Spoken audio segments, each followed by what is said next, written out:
no se preocupe. Sabemos que hay una manifestación de maestros que nos están pidiendo aumento del pueblo.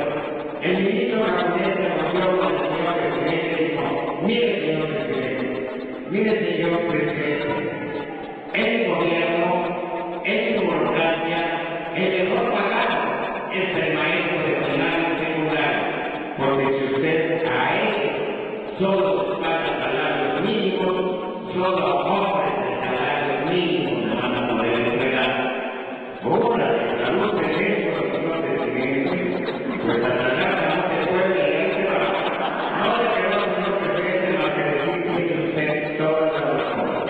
Y fíjense que en una burocracia tanto japonesa como mexicana, en ella hay licenciados, ingenieros, arquitectos, médicos, artistas, investigadores, músicos, hay de todas las profesiones, pero en Japón, en la burocracia japonesa, el mejor pagado en la burocracia japonesa es el maestro de primaria y secundaria. ¿Saben ustedes por qué? Porque ellos, los maestros, están construyendo hoy el Japón del 2050. Nada más y nada menos. Y estos cambios los están construyendo nuestros maestros en el pasado. Pero bueno, a ver qué pasa. Ahora, el tercer problema es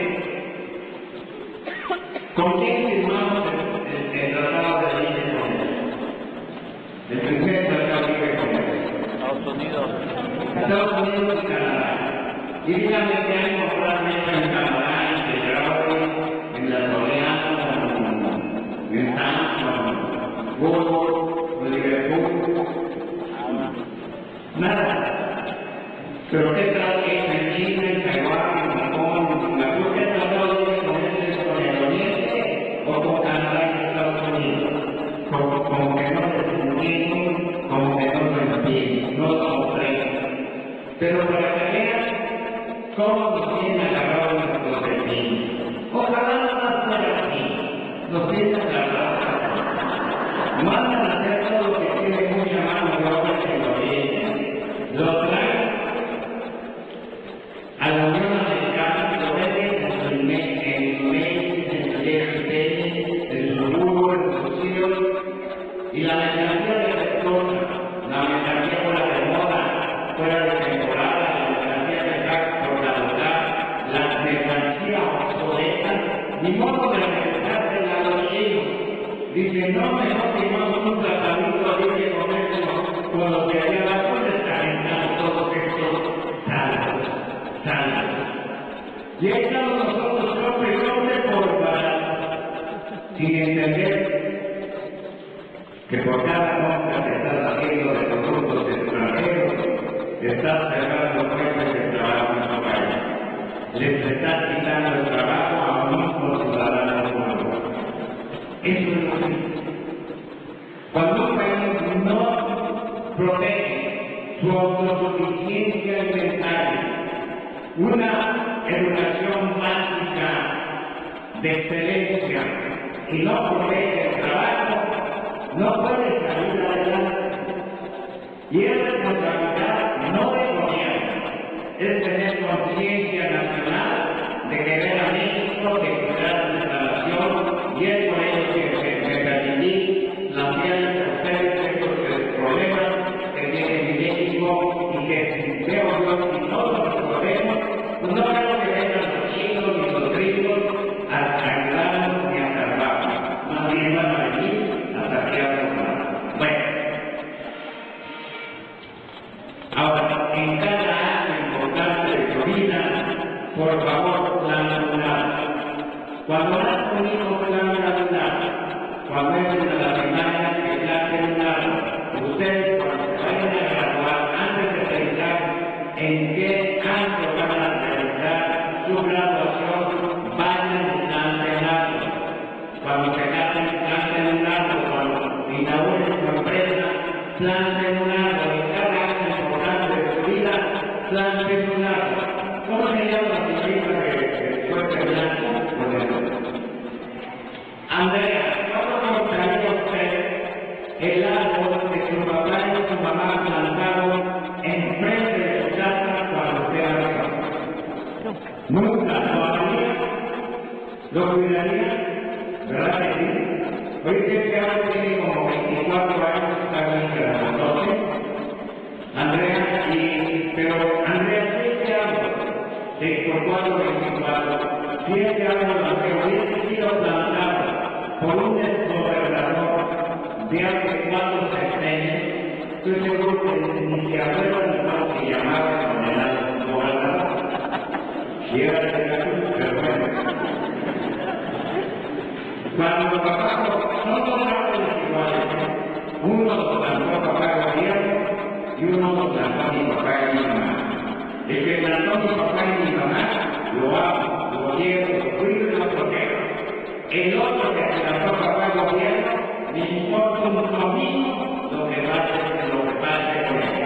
Es por ello, jóvenes, que en México todo lo que hace el gobierno no lo cuidan ni los hospitales, ni las clínicas, ni los centros de estudios, porque es suficiente que lo ponga el gobierno, que lo pague el gobierno, que lo proporcione el gobierno. Esa es la cultura que se nos ha inculcado.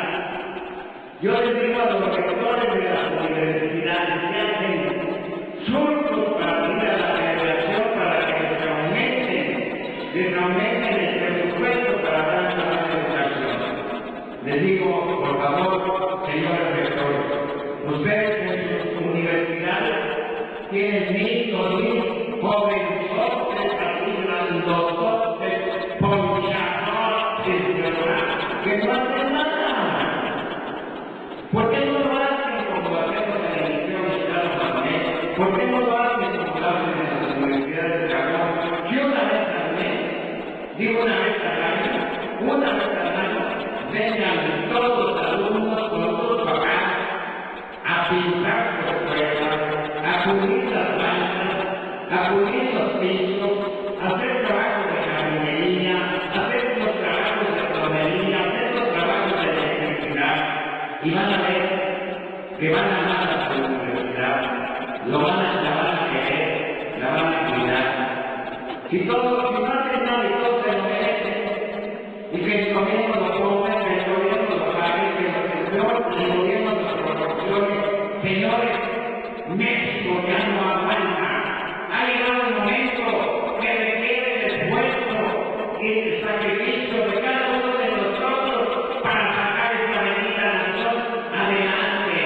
El petróleo se nos está acabando, los recursos alimentarios se nos están escaseando. Es el momento que necesitamos que todos y cada uno de nosotros sacrifiquemos algo por esta nación.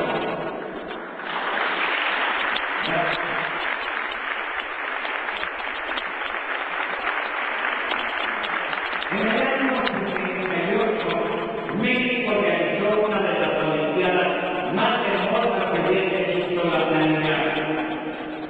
Fue una Olimpiada juvenil, un fiestón juvenil deportivo y es la primera Olimpiada cultural que llamó la atención en todo el mundo. Es una exitazo. 4 años antes la había realizado Sochi. Y que un país latinoamericano hubiese superado la Olimpiada de Tokio llamó mucho la atención a muchos diputados, políticos y empresarios japoneses, que como un país latinoamericano hubiese superado la Olimpiada de Tokio porque se les ganó de todas, menos en actualidad, les ganaron de todo México, le ganó a la japonesa, hizo que muchos empresarios tenían los servicios. Un grupo de empresarios fue entrevistado por el canal 11 del Politécnico y la pregunta que les hicieron a los empresarios fue: ¿cuál es la diferencia entre el trabajador mexicano y el trabajador japonés? Cuchichearon entre